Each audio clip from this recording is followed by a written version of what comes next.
अनन्याश्चिन्तयन्तो माम् ये जना पर्युपासते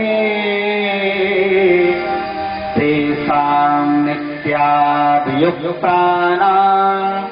योगः क्षेमं वहाम्यहम्। श्रीमद् भगवत गीता का सबसे पवित्र और सबसे सार गर्भित श्लोक भगवान श्री कृष्ण की वाणी में भगवान कहते हैं, पार्थ यो अनन्यास चिंतयन्तो मां ये जनाः पर्युपासते। जो भक्त अनन्य भाव से मेरा चिंतन करता है उस भक्त के मैं योग और क्षेम दोनों को ग्रहण करता हूं। अनन्य भाव से, अनन्य का सीधा सीधा अर्थ है ना अन्यः सा अनन्यः, जिसका मेरे सिवा संसार में कोई और न हो वो अनन्य। जैसे पतिव्रता स्त्री का एक पति होता है मेरे भाई, वैसे ही भक्त का एक इष्ट होना चाहिए। जीवन में एक संत, एक कंत, एक पंथ, एक ग्रंथ, एक पति, ये एक होना चाहिए। एक इष्ट होना चाहिए। जैसे पतिव्रता स्त्री का एक पति होता है, प्रणाम सबको करिए लेकिन भाव एक के प्रति रखिए। जैसे स्त्री का परम धर्म है सारे परिवार का पालन करना, लेकिन उसका जो मुख्य लक्ष्य है वो है उसके पति के चरण, पति की सेवा। पति की सेवा करना उसका परम लक्ष्य है। उसके साथ साथ देवर जेठ जो भी परिवार है उसका पालन करना ये भी उसका धर्म है। प्रणाम सबको करिए लेकिन एक होना चाहिए। ये नहीं कि राम जी की पूजा करें, ठाकुर जी को मंदिर से उठा के 9 तो 11 कर दिया, नहीं। प्रणाम सबको करो लेकिन लक्ष्य एक होना चाहिए। एक बार ऐसा हुआ, एक मौलाना साहब और एक पंडित जी दोनों नाव में बैठ करके यात्रा कर रहे थे। अचानक इतनी तेज पानी में लहरें आई कि नाव डगमग डगमग हिलने लगी। पंडित जी घबराए, हे प्रभु, हे बंसी वाले मेरी रक्षा कर। बंसी वाले ने नेक कमलिया उठाई, खड़े होके थोड़ा फेंटा वेंटा कसा और बंसी लगाई, चलने को तैयार हुए। पंडित जी बोले ये बंसी वाला नहीं आएगा। हे हनुमान जी मेरी रक्षा करो।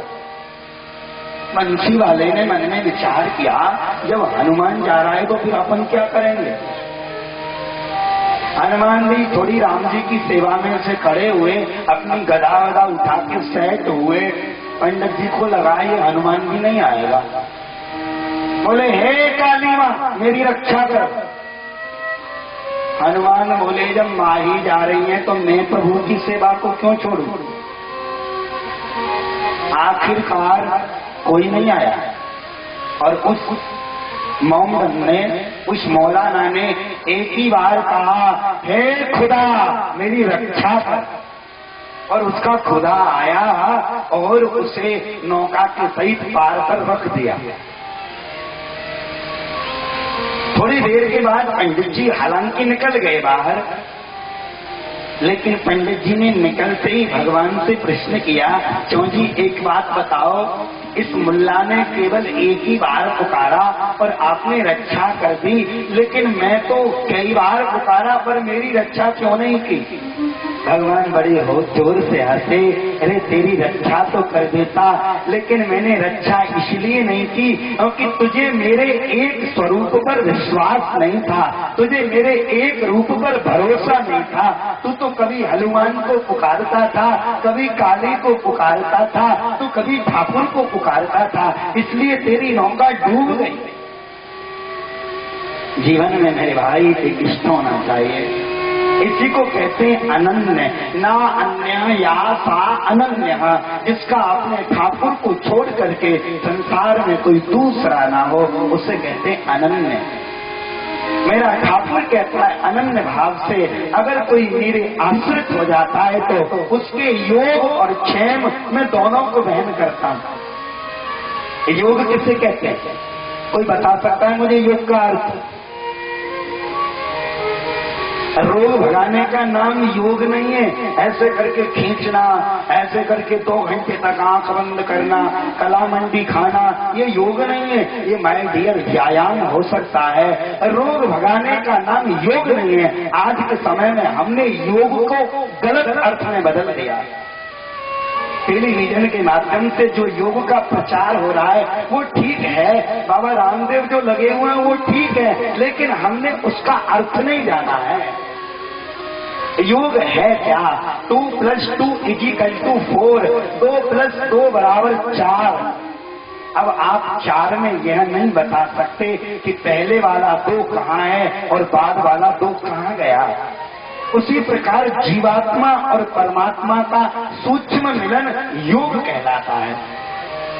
अष्टांग योग का निरूपण किया जैसा कि कपिल देवभूति उपाख्यान में यम, नियम, प्राणायाम, प्रत्याहार, धारणा, ध्येय, समाधि, ध्यान, पूरा कुंभक, रेचक 3 प्रकार का प्राणायाम बताया। योग का अर्थ है परमात्मा से मिलना। दूसरी बात कहते हैं भगवान मैं उसका क्षेम भी करता हूँ। क्षेम माने होता है कल्याण। जो मेरे भक्त को प्राप्त नहीं है वह मैं अपने भक्त को प्राप्त तो कराता ही कराता हूँ, अपितु मैं साथ साथ उसका कल्याण भी करता हूँ। ये मेरे गोविंद की गीता के अंदर दृढ़ प्रतिज्ञा है, भीष्म प्रतिज्ञा है।